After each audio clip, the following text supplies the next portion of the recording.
to this channel where we spread love and positive vibes. Thank you guys, those that support us by subscribing to this channel, by liking our videos, by following us, commenting down below. I don't take it for granted. Thank you so much, the returning ones and the new subscribers. Today I want to talk about why I would choose to settle in Jamaica over Kenya. And choosing Jamaica does not mean taking sides. Because I remember Dimwango shot a video when she was in Jamaica and she said she would prefer to make Jamaica home. And people came in the comment section and they started telling her why she's saying that she wouldn't want to settle in Kenya and why she's hating on her country. It does not mean that when someone expresses their will to settle in another country, they don't like their country. Kenya is a wonderful country and I really love Kenya because Kenya is a country with great people. People who are fighters just like Jamaicans. People who will stand on their grounds when it comes to oppression, when it comes to bad governance. And you have all seen how Kenyans can fight and defend their own. But there are some reasons I would prefer to settle in Jamaica more than Kenya. And I tend to think Jamaica has a lot of advantages when it comes to development, when it comes to being up there than actually Kenya or Africa or any other country in Africa. This is because Jamaica its proximity to the developed country has really made it to go way ahead of other countries in Africa. I would say there are other countries in the Caribbean islands and they are not as far much developed as Jamaica, but I would want to say the proximity of Jamaica to the countries that are surrounding it has given it an advantage.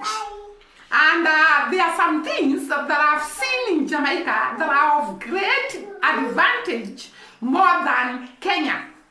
Like for example, in Jamaica, there is higher education and the education is more accessible. And according to what I've gathered from the people that watch my video and from the people that comment in my videos, the education in Jamaica is free, almost free, from primary to university. And this is a very great advantage for someone who is actually educating their children. For example, in Kenya, I will put clips of people complaining because of the high fee in the university education. Just the other day, the government of Kenya cancelled what we call HELP. HELP was helping the children from the poor background to go through the university education. And without HELP, the people from the poor background are forced to pay hefty sums of money to educate their children in the university. You can imagine a parent being paid to pay more than 100,000 Kenyan shillings. That is almost equivalent to 100,000 Jamaican dollars. And this is a lot of money considering that most of the parents in Kenya live under $10. Let me talk about $10. Most people in Kenya cannot afford actually a meal per day. And therefore, these hefty school fees have left some of the Kenyans so desperate because their children cannot go through education. Now, I remember some times back, I always say I'm a teacher by profession. There is this student who passed his Form 4 exam. The Kenyan education system is such that they were before it was 8 years in primary, 4 years in secondary, and 3 years in the university. But currently, it is 9 years in primary, and I tend to think 3 years in secondary and 3 years in the university. And therefore, this guy actually did so well because he was the highest student in my school. And he was enrolled in the university to do computer science. This guy was from Moyare, and therefore he could not pay school fees for the university. And he told me, he approached me as a teacher and told me, because I cannot pay school fees, I want to go back to Moyare. Moyare is in the border of Kenya and Ethiopia. And their people, they just look after the cows. They have no life when it comes to education. Their life rotates around taking care of the cows. And therefore he told me, his father told him, he has been educated well enough, he can take care of the cattle. And I felt bad because this guy was actually the first person in our school. And I went and asked the principal, if this guy does not go to university, what are we going to tell the other students in the lower forms if they see the first boy did not manage to go to university? It will demotivate them. It will put them down. And therefore we talked to the principal and we agreed to contribute some money so that we can take this guy to the university. And we did that.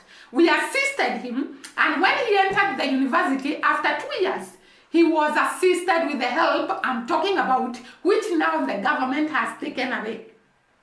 So he has gone through the university, and actually he sent me his results. And he has gotten a first class honors.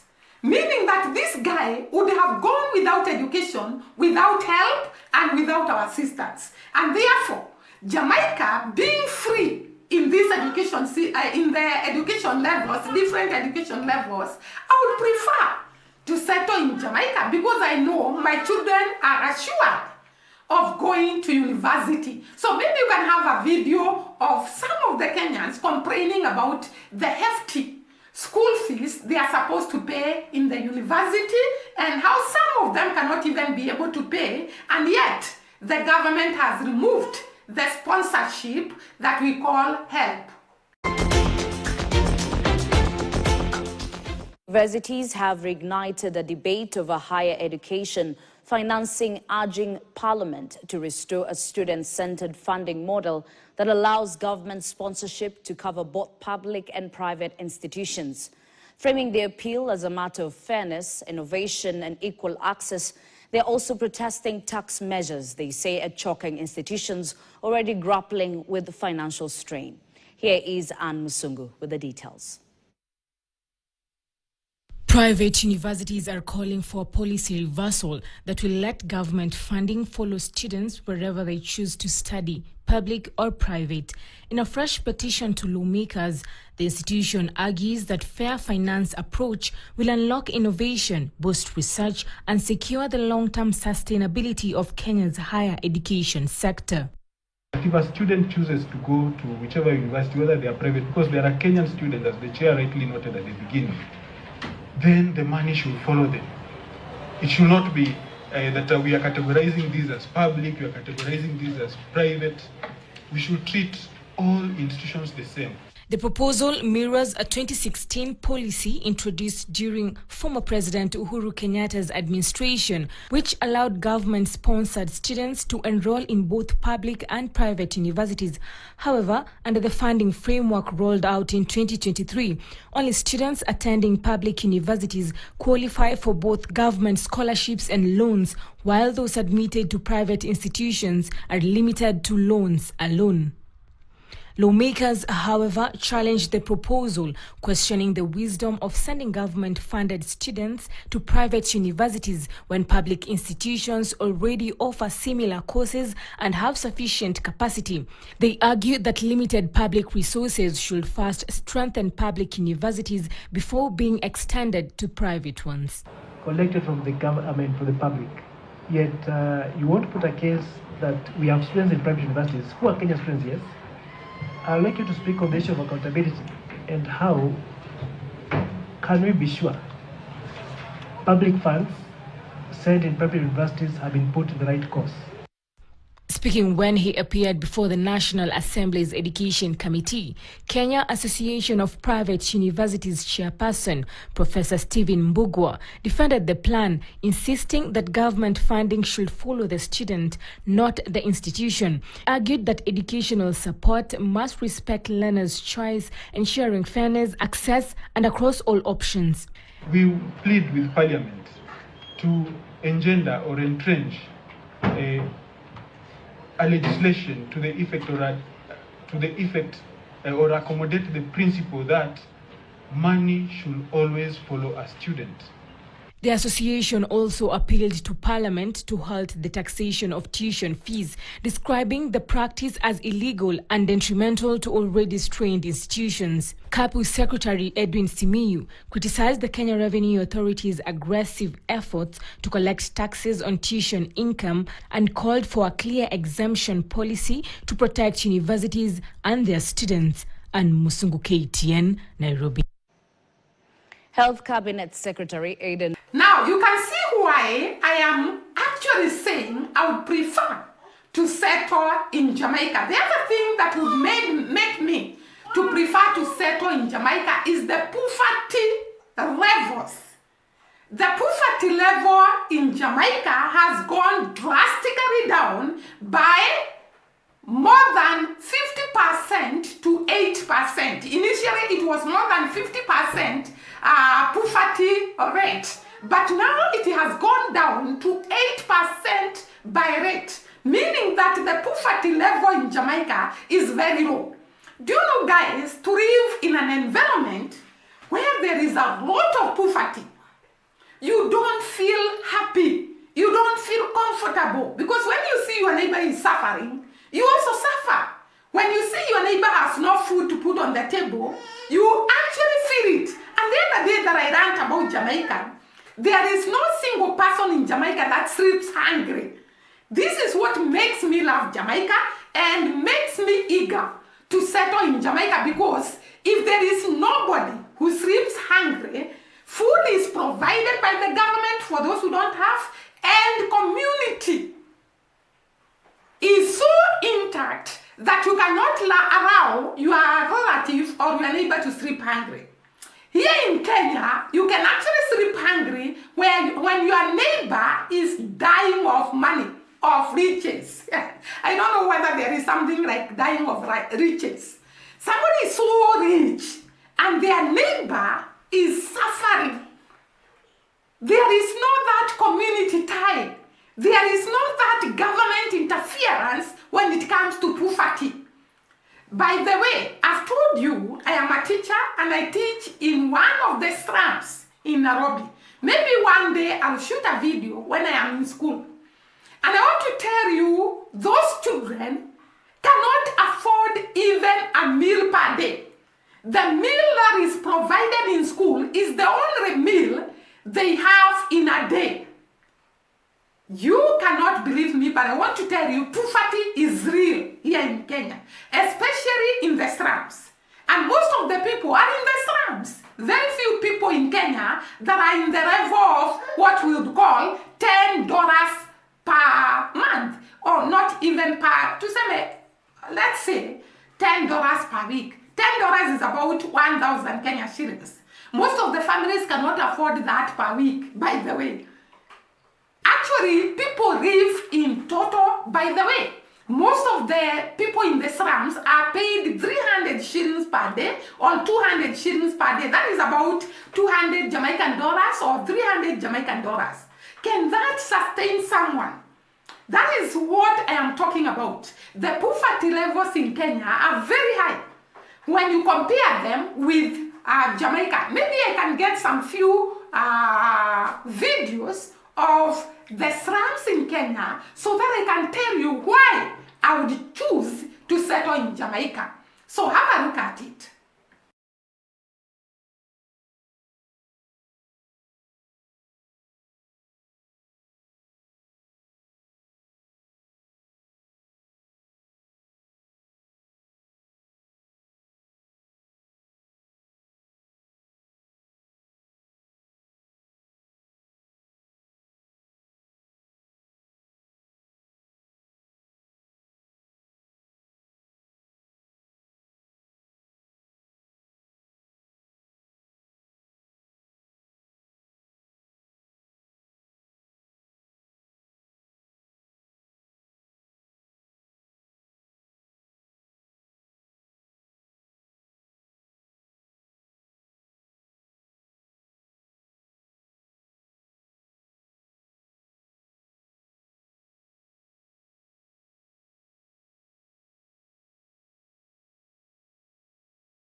This is how we survive in the ghetto, as you can see. When it's raining, this is what we do. Welcome to Kibra. This is how we clear our drainages. So you can see what is happening in Kenya. I remember Shonarwa and Dimwango, one time they shot a video where they went to the slums of, where were they? Slums of, is it Mathare? Slums of Mathare. Mathare is one of the slums in the capital city of Kenya. And in between the houses, there is sewage water running. That is the kind of poverty I'm talking about. And I tend to think the government of Kenya is very unwilling to sort out the poverty problems in Kenya, because when someone is hungry, he will bow to you, he will worship you, he would want to follow you so that you can give them a penny for a daily meal. And that is why maybe those who are watching what is happening in Kenya, that is why you hear there are some goons that have been hired by politicians to cause mayhem in the capital city of Kenya. Because these people are desperate. These people are hungry. If they are given 500 Kenyan shillings, that is a lot of money for someone who is staying in the slums. And therefore they would prefer to take that money and go and beat their brothers and their sisters on the streets of Nairobi, but have a parade in the evening. By the way, maybe I can show you some of the videos of the goons who are actually hired to beat the people because of the poverty levels in Kenya. Have a look at it.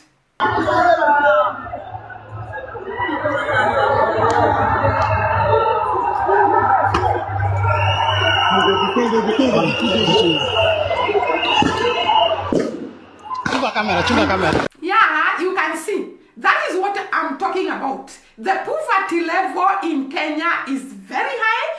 And when I compare with Jamaica, with the poverty levels dropping from 50% to 8%, then I would prefer to settle where people are not languishing in poverty, where people are not dying. Meaning that in that country, the availability of work to be done, jobs, and there is availability of resources, business is thriving there.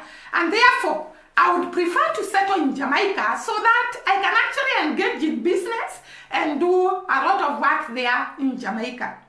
The other reason I would prefer to settle in Jamaica is unemployment rate in Jamaica is down. The government of Jamaica has created a lot of jobs when it comes to the development it is undertaking. We saw the other day, there is a lot of development in the airports, in the harbors, in the infrastructure, in the real estate, and all these combined together create a lot of employment in Jamaica. There is also mining in Jamaica, and there is also the tourism industry drives very well in Jamaica, creating employment in restaurants, employment in beaches, employment in resorts, and entertainment places. And therefore, the employment rate in Jamaica is very down. Actually, the other day I shot a video capturing that Jamaica was actually sourcing for teachers and nurses from Kenya. Meaning that these people have already employed their own people and they are looking for other people to come to their country and have employment there. I remember shooting a video of this guy who is a teacher, who trained as a teacher here in Kenya and moved to Jamaica. And he's doing very, very well. And the other thing is that I saw the Jamaican teachers are paid so highly, more than the Kenyan teachers. The amount of money paid to the civil servants in Jamaica is high compared to the money paid to the civil servants here in Kenya. And I tend to think the working environment in Jamaica is far, far much better than here in Kenya. Remember that here in Kenya you cannot complain like the way I see Jamaicans complaining and going to the streets complaining about the working conditions in the different sectors of employment. Here in Kenya, you are oppressed and you not talk. Most of the workers in Kenya, especially the civil servants, those that are employed by the government, you don't complain. You go through whatever you are being given and you get satisfied. I don't know whether I can get a video of the rate of employment in Kenya, unemployment in Kenya compared to the rate of unemployment in Jamaica. Actually, I can get a video of this university girl who was actually talking about that she's participating in the demonstrations because she's desperate. She has no employment, she has gotten her degree, she has gotten her certificates, but she cannot get employment here in Kenya. And most of the graduates here in Kenya are actually at home with their degrees. Actually, my own son has done, what is it called? Telecommunication engineering. And if you are there and you know where he can work, actually you can tell me, I would appreciate a lot. So this son of mine has done telecommunication engineering. That is actually a course that requires a lot of sacrifice and a lot of hard work and a lot of financial investment as a parent, because the telecommunication engineering or any engineering courses in Kenya, you go to the university for 5 years and write the other degrees. The degree on engineering takes 5 years and the degree on medicine also takes 5 years.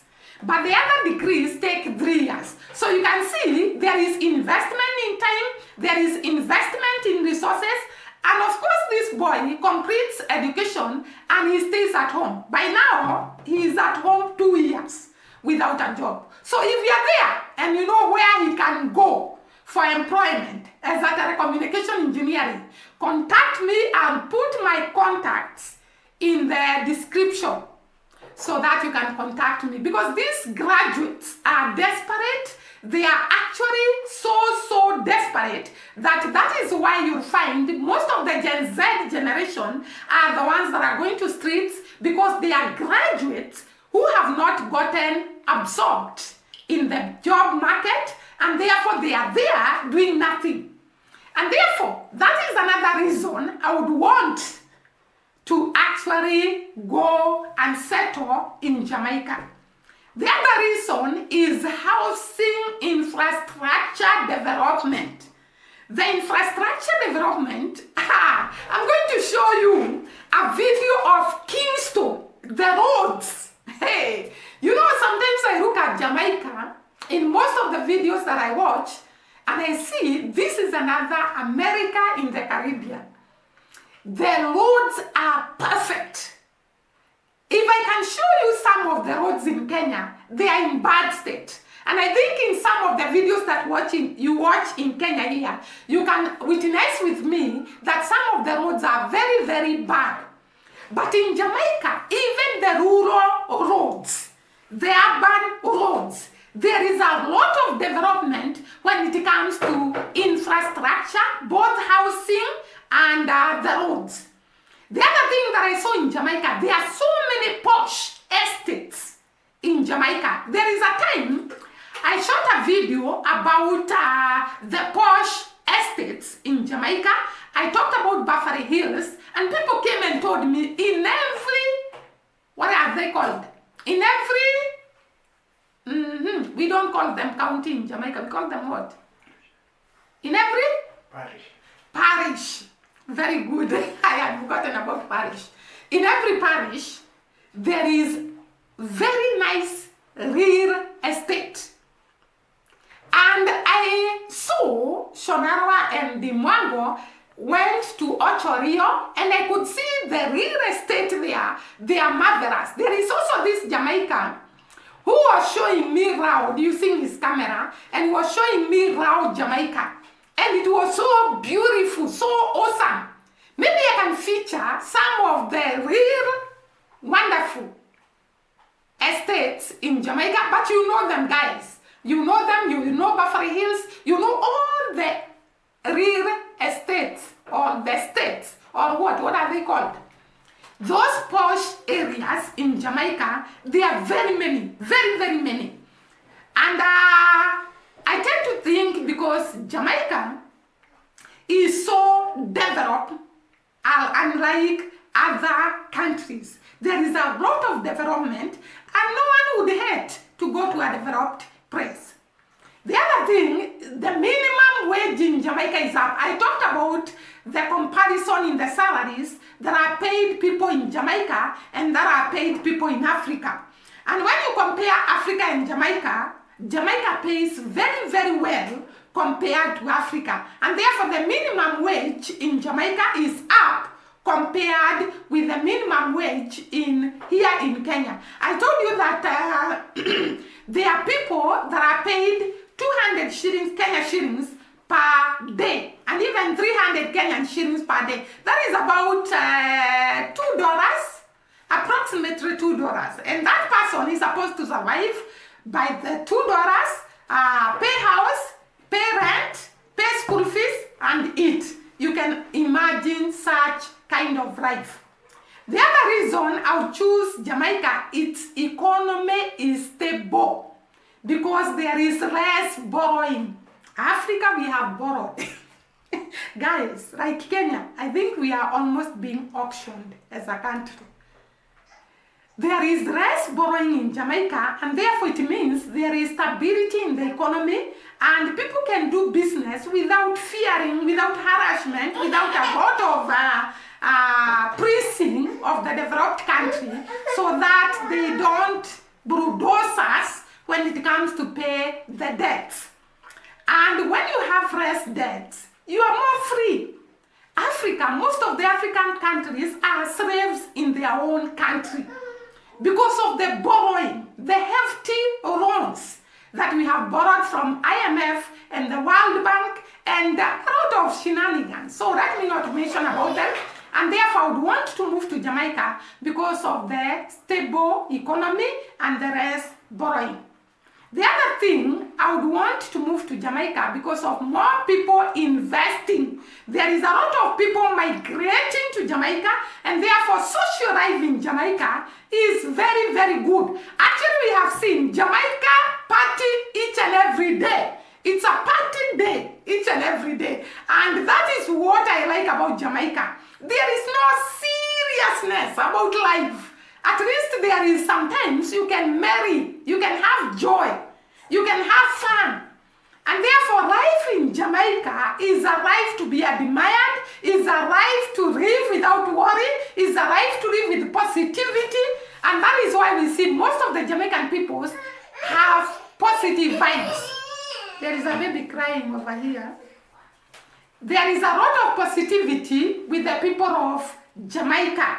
And therefore, I would want to move to a place whereby there is positive vibes. No one wants to move to a dull place where people are not having fun. And therefore, life in Jamaica is enjoyable. And I would want to move there because of that. The other thing is that Jamaicans have a long lifespan. Most of the Jamaicans live more than 100 years. I will put a video here of women and men who are more than 100 years.